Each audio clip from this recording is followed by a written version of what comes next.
తీసుకున్న నిర్ణయాలన్నీ కూడా ఈరోజు భవిష్యత్తులో రాయలసీమ రైతాంగానికి పెద్ద ఎత్తున విఘాతం కలిగే విధంగా, వారి ప్రయోజనాలు విఘాతం కలిగే విధంగా ఉన్నాయి. ఈరోజు మనం అందరం కూడా గమనిస్తే ఒక 3 నిర్ణయాల గురించి మాట్లాడుకుంటే, పోలవరం ప్రాజెక్టు ఎత్తును ఎఫ్ఆర్ఎల్ని 150 అడుగుల నుండి 140 అడుగులకు తగ్గిస్తూ కేంద్రానికి ఒక అండర్టేకింగ్ ఇవ్వడం, దానివల్ల ఏదైతే లైవ్ స్టోరేజ్ ఉంటుందో 80 టీఎంసీల లైవ్ స్టోరేజ్, ఆ లైవ్ స్టోరేజ్ని కృష్ణా బేసిన్కి తరలిస్తే ఎగువ ప్రాంతాలైనటువంటి రాయలసీమ ప్రాంతానికి అందులో నుంచి 40 టీఎంసీలను తరలిస్తామని 2014-19 మధ్య పట్టిసీమ నిర్మాణం పూర్తయిన సందర్భంలో చెప్తూ వచ్చినటువంటి తెలుగుదేశం పార్టీ చంద్రబాబు నాయుడు గారు, మరి ఈరోజు ఆ 80 టీఎంసీల లైవ్ స్టోరేజ్ అనేది లేకోకుండా 140 అడుగులకే ఫుల్ రిజర్వాయర్ లెవెల్గా నిర్దేశిస్తూ కేంద్ర ప్రభుత్వానికి ఒక అండర్టేకింగ్ ఇవ్వడం అంటే, మరి పోలవరం ప్రాజెక్టును ఒక బ్యారేజ్గా మారుస్తూ పోలవరంలో కేవలం వరద సమయంలో మాత్రమే కుడి కాలువకు ఎడమ కాలువకు నీళ్లు తీసుకునేటువంటి సౌలభ్యాన్ని మాత్రమే మనకు అనుమతిస్తూ,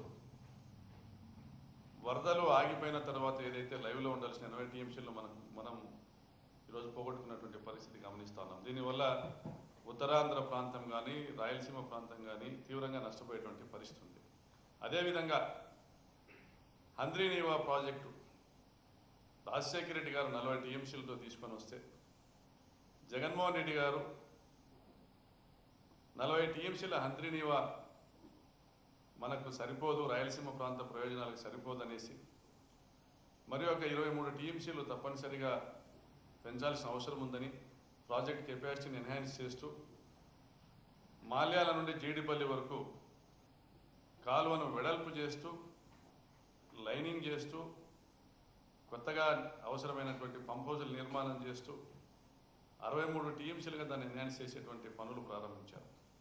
అదేవిధంగా ఆయకట్టుకు నీళ్ళు ఇస్తూ అడిషనల్గా ఏవైతే డిమాండ్స్ వచ్చాయో ఒక 23 టీఎంసీలు కొత్త ప్రాజెక్టులకు వాటికి నీళ్ళు ఇస్తూ, మరి చిత్తూరు జిల్లాకు నీళ్ళు ఇవ్వడం, చివరినున్న చిత్తూరు జిల్లాకు నీళ్ళు ఇవ్వడం కష్టంగా ఉంటుందనేసి గాలేరు నగరి 56వ కిలోమీటర్ నుంచి పొంగనూరు బ్రాంచ్ కెనాల్ 79వ కిలోమీటర్ వరకు ఒక లిఫ్ట్ ఇరిగేషన్ స్కీమ్ని శాంక్షన్ చేసి 3,000 కోట్ల రూపాయలతో దాదాపుగా 1,500 కోట్ల రూపాయలు ఖర్చు పెట్టి నేరుగా చిత్తూరు జిల్లాకు చక్రాయపేట మరియు లక్కిరెడ్డిపల్లి ప్రాంతాలకు కలిపి 20 టీఎంసీలను తీసుకుని వెళ్ళేటువంటి సౌలభ్యాన్ని కల్పించారు జగన్మోహన్ రెడ్డి గారు. అంటే రాయలసీమ 4 జిల్లాల్లోని 6 లక్షల ఎకరాల ఆయకట్టుకును మరియు దాదాపుగా 600-700 చెరువులకును మరి కొత్తగా ఏర్పడినటువంటి లిఫ్ట్ ఇరిగేషన్ స్కీమ్లు అన్నింటినీ కలిపి రాజశేఖర రెడ్డి గారు ఆ రోజు 40 టీఎంసీలు చేసి దాన్ని ఇంప్రొవైజ్ చేసి 83 టీఎంసీలు తీసుకొచ్చారు జగన్మోహన్ రెడ్డి గారు. మరి దీన్ని చంద్రబాబు నాయుడు గారు ఈ ఎన్హాన్స్డ్ స్కీమ్స్ అన్నింటినీ కూడా పక్కన పెట్టేసి గాలేరు నగర్ నుంచి అతి సులభంగా గండికోట నీటిని, సముద్రంలోకి కలిసిపోయేటువంటి నీటిని చిత్తూరు జిల్లాకు తరలించేటువంటి కార్యక్రమం చేస్తే జగన్మోహన్ రెడ్డి గారు తీసుకుని వస్తే, దాన్ని చంద్రబాబు నాయుడు గారు ఆ పనులు పూర్తి చేస్తే జగన్మోహన్ రెడ్డి గారికి మంచి పేరు వస్తుందనే ఉద్దేశంతో ఆ పనులను ఆపేయడం చాలా దుర్మార్గము. దీనివల్ల రాయలసీమ 4 జిల్లాల్లో కూడా రైతులు తీవ్రంగా నష్టపోయేటువంటి పరిస్థితి వస్తుంది. అదేవిధంగా మాల్యాల నుండి జీడిపల్లి వరకు కూడా 23 టీఎంసీల అదనపు జలాల్ని తీసుకొని వచ్చేటువంటి ఒక అవసరాన్ని గుర్తించి జగన్మోహన్ రెడ్డి గారు కెనాల్ వైడనింగ్ చేస్తూ మరి లైనింగ్ చేస్తూ అదనంగా 23 టీఎంసీలు తీసుకొని వచ్చేటువంటి కార్యక్రమం మొదలు పెడితే దాన్ని కూడా అటకెక్కించడం వల్ల ఈరోజు ఆ అదనంగా వచ్చేటువంటి 23 టీఎంసీల పైన ఆధారపడి శాంక్షన్ అయినటువంటి పనులు జరుగుతున్నటువంటి అనేక ప్రాజెక్టులు, డోన్ నియోజకవర్గంలోని 63 చెరువులకు లిఫ్ట్ ఇరిగేషన్ స్కీమ్ కావచ్చు, జీడిపల్లి నుంచి అప్పర్ పెనార్ ప్రాజెక్టుకు లిఫ్ట్ ఇరిగేషన్ స్కీమ్ కావచ్చు, జీడిపల్లి నుంచి బీటీపీకి మరియు 114 చెరువులకు లిఫ్ట్ ఇరిగేషన్ స్కీమ్ కావచ్చు, అదేవిధంగా పుట్టపర్తి నియోజకవర్గంలోని 195 చెరువులు లిఫ్ట్ ఇరిగేషన్ స్కీమ్ కావచ్చు. ఇటువంటి అనేక శాంక్షన్స్, అలొకేషన్స్, జీవోల ద్వారా వైఎస్ఆర్ ప్రభుత్వం ఏదైతే తీసుకొని వచ్చిందో ఆ స్కీమ్స్ మొత్తం ఈరోజు అటకెక్కేటువంటి పరిస్థితి ఉంది.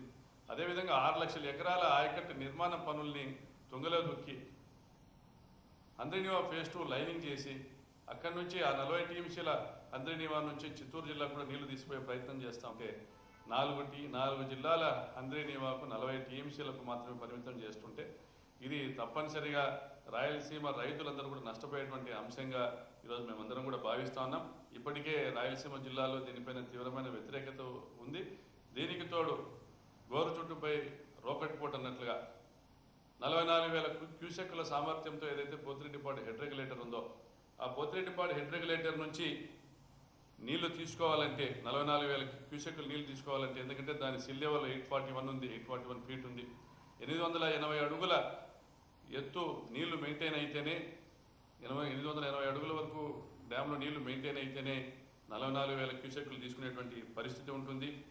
అయితే 880 అడుగుల ఎత్తు నీళ్లు మెయింటైన్ చేయాలంటే ఫ్లడ్ డేస్ మనకున్నటువంటి ఫ్లడ్ డేస్ 20-30 రోజులకు మించి లేని పరిస్థితుల్లో మనకు హక్కుగా ఉన్నటువంటి దాదాపుగా 101 టీఎంసీలు పోతిరెడ్డిపాడు హెడ్ రెగ్యులేటర్ ద్వారా చెన్నైకి తాగునీటికి 15 టీఎంసీలు, ఎస్ఆర్బీసీకి 19 టీఎంసీలు, తెలుగుగంగకి 29 టీఎంసీలు, గాలేరు నగరికి 38 టీఎంసీలు విభజన చట్టం కింద మనకు హక్కుగా ఏర్పడినటువంటివి అన్నీ కూడా కలిపి 101 టీఎంసీల నీళ్లను తీసుకొని పోవాలంటే ఇది సాధ్యం కాదు. కాబట్టి మరోవైపు తెలంగాణ పాలమూరు రంగారెడ్డి దిండి ప్రాజెక్టు ద్వారా రోజుకు 2 టీఎంసీల నీళ్లను 798 అడుగుల నుంచి లిఫ్ట్ చేసేటువంటి పరిస్థితి ఉంది.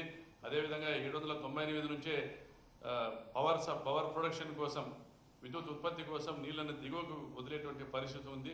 ఇటువంటి పరిస్థితుల్లో శ్రీశైలం డ్యామ్ ఖాళీ అయ్యేటువంటి ఒక ప్రమాదాన్ని గమనించి జగన్మోహన్ రెడ్డి గారు మన హక్కుగా ఏదైతే రాయలసీమ హక్కుగా రావాల్సిన నీటిని తోడుకునేదానికి ఒక రాయలసీమ లిఫ్ట్ ఇరిగేషన్ తీసుకొని వచ్చి దాని ద్వారా రాయలసీమను సస్యశ్యామలం చేసేటువంటి ప్రయత్నం చేశారు.